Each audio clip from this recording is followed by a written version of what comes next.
Mouse. Mouse is an input device for computers. It is also called as a pointing device which contains an optical in its base. The development of graphical user interfaces (GUI) has made the computer mouse a standard input device. It is now practically available on any PC, personal computer. The most conventional mouse has two buttons, the left and the right click. Left one is used most frequently for clicking. The left click lets the user click once to send a select indication that provides the user with feedback that a particular position has been selected for further action. The next click on a selected position or two quick clicks on it causes a particular action to take place on the selected object.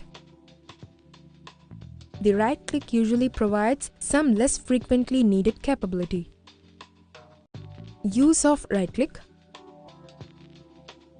Right-clicking an item usually displays a list of things user can do with the item. For example, when user right-clicks the recycle bin on your desktop, users will see a menu with options to open it, empty it, rename it, or see its properties. If you are ever unsure of what to do with something, right-click it.